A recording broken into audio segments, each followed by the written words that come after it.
Estamos ahora con Fernando Barragán, especialista en comercio exterior. Claro, el decreto ha despertado muchos análisis y estamos claramente enfocándonos en lo que se transfiere a lo inmediato. Argentina necesita dólares.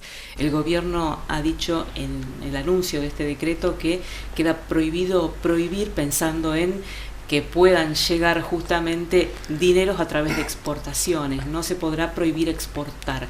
Y vamos a preguntar a Barragán cómo es. ¿Qué concretamente alcanza esta medida y cómo se plasma, considerando que han pasado tan pocas horas? ¿Cómo va? ¿Qué tal? Buenas noches, Analí, ¿cómo están? Al contrario, gracias por estar acá. Es bueno tener a aquellos que están en el día a día para saber cómo sigue esto.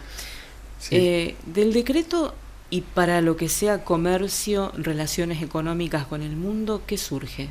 Bueno, cabe aclarar, digamos, que el decreto se presenta como un plexo muy amplio que aborda 366, digamos, artículos que tienen y afectan a más de 610 o 617 normativas.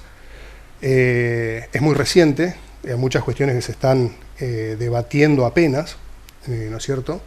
En tu introducción, cuando decías el tema de uno de los enunciados, dentro de esos 30 enunciados, era la prohibición de prohibir exportaciones.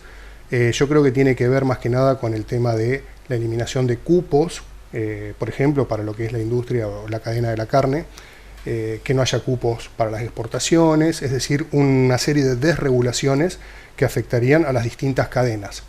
Dicho sea de paso, hace una semana recibíamos, hace 9 días puntualmente, las medidas económicas que planteaba el nuevo ministro de Economía, Caputo, donde se hablaba también del tema de retenciones para las distintas cadenas.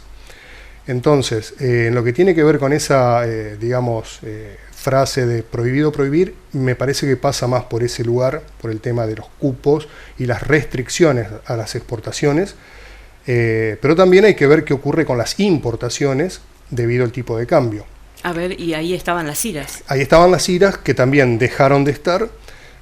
Ahora se implementa un nuevo sistema que es un sistema estadístico, simplemente de control de las importaciones o de estadística de importaciones, pero lo que tiene peso, digamos, en esta discusión es qué tipo de cambio vamos a tener para esas importaciones. ¿Y en cuánto está el tipo de cambio hoy? El tipo de cambio hoy está en 830 y tienen ese. Tenemos ese. Tenemos, digamos, bueno, existen varios tipos de cambios, 56 sí, pero más me o menos. Refiero al que todos estuvimos viendo que pasaba en las últimas semanas. Sí. Con lo que se denomina impuesto país.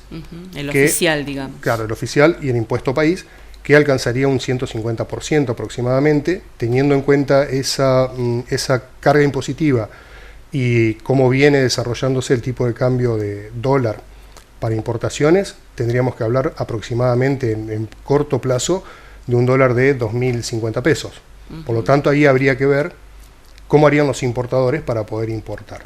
¿Qué pasó con la deuda que había con los importadores? Bueno, esa deuda también, esa es una de las grandes incógnitas que se está discutiendo hoy. Es una deuda que, si bien se retira, digamos, el sistema de CIRA, que era este otorgamiento de cupos para poder importar, la deuda sigue estando. Representa aproximadamente un 10% del Producto Bruto, traducido, ¿no?, en pasivos o en deuda que tenemos con exportadores del exterior, que lo que no se dice es de dónde van a salir esos dólares, porque en realidad no están. Entonces, todo lo que es carga impositiva para exportación e importación está muy atado a lo que es el tipo de cambio, pero, digamos, en términos de tangibilidad no sabemos de dónde van a aparecer esos dólares, ¿no? Y luego también la repercusión que va a tener en las distintas cadenas. Sabemos bien que en las economías regionales el tema importación puede tener un impacto, desde mi punto de vista, muy preocupante o negativo, como por ejemplo lo que es la industria metalmecánica o metalúrgica, digamos, que involucra a nuestra región.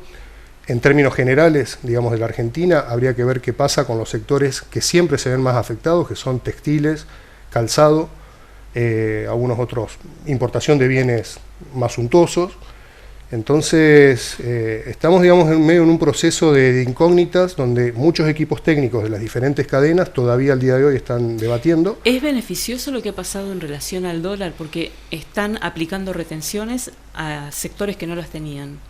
Y en el gobierno argumentan que con la diferencia que tiene el dólar, en definitiva, no llegan a perder o no llegan a los niveles de precio que tenían antes, que pierden mucho menos. ¿Es así o no? No lo sé. Por ejemplo, en soja, maíz, todo quedaría más o menos igual. Equilibrado. Habría que ver cómo sigue, digamos, en otras cadenas, pero también habría que ver cómo sigue de ahí hacia sus repercusiones en el mercado interno. Entonces, si pensamos en un precio de referencia internacional, por ejemplo, para la carne, si los frigoríficos empezaran a exportar deliberadamente todo lo que quisieran, habría que ver qué precio trasladaría a la góndola del consumidor local.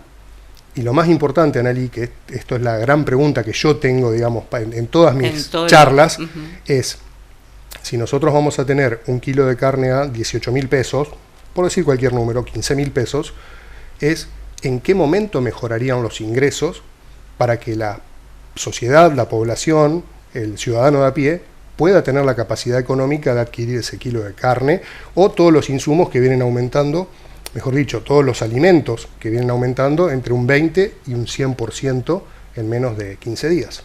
Y pensando en cómo se instrumentan estas medidas, ¿ustedes en este momento están operando con normalidad? ¿Hay algún obstáculo que les impida materializar alguna operación? Se está operando con normalidad, se está exportando.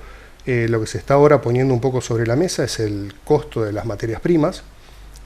Hay materias primas que están subiendo tremendamente, digamos, sus precios, y debido, por ejemplo, al aumento del 30% en el gasoil o en el transporte en general, entonces eso, bueno, hace pensar si vamos a seguir pudiendo acceder a esas materias primas o hay una alternativa.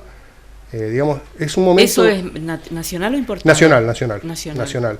Pero tengo entendido que así como nos asustamos de lo que varió el ticket de supermercado, también ha habido una reacción del consumidor que marcan retracción ya en algunos precios. No sé si tanto en insumos vinculados al supermercado o almacén, pero sí se habla de 20% en carnes en estas horas, PVC, hierro, grampas para el sector maderero. Esto es lo que pude chequear en estas últimas horas. Sí, habría que analizar. Es un reacomodamiento. Sí, habría que analizarlo, digamos, cadena por cadena, sector por sector. En cuanto a la carne, que es uno de los ítems que por ahí yo más estoy familiarizado, lo que vimos fue que en el último semestre hubo una sobreoferta, digamos, debido a la sequía, digamos, que inundó un poco el mercado y bueno, va a ir cambiando, digamos, en los próximos meses. Y si sigue lloviendo aquí también vamos a tener otra situación. Otra situación, exactamente. Y hay que ver, digamos, esa repercusión en los precios de la góndola. Por eso te decía, cadena por cadena o sector por sector. También es posible que haya una retracción en el consumo por la imposibilidad de acceder a ciertos bienes o a ciertos productos, lo cual es preocupante, digamos, porque estaríamos frente a un escenario próximo de extanflación, ¿no? Una palabra fea que todos tratamos de evitar, pero al haber retracción del consumo también hay posibilidades de que se genere desempleo. En fin, es todo un círculo vicioso que hasta el momento estamos todos como expectantes a ver qué ocurre, ¿no? Pensando en esto del análisis sector por sector, para el sector donde se mueven ustedes, ¿hay alguna medida que se esté planteando, ya sea de análisis colectivo de las cámaras o de acción directamente de pedido de audiencia para las autoridades? Hubo una reunión hace 6 días con la mesa de enlace y la Cámara de Frigoríficos, sí, donde se planteó sobre la mesa, digamos, cómo se podría equilibrar con el tipo de cambio, digamos, el tema de las retenciones, pero no mucho más que eso. El gobierno aparentemente se muestra, digamos, proactivo y digamos, dispuesto a dialogar para no generar, digamos, mayor conflictividad y que eso se traslade a los precios, y hay un descontento en algunos sectores, obviamente, por el tema de retenciones y el miedo de que eso repercuta en la productividad y en la competitividad. Por lo tanto, bueno, justamente esta semana es un momento bastante, digamos, de incertidumbre en varios temas que creo que en los próximos 2 o 3 semanas empezaremos a tener algunas reacciones. Más letra chica. Bueno, exacto. Muchas gracias. Gracias. Muy amable.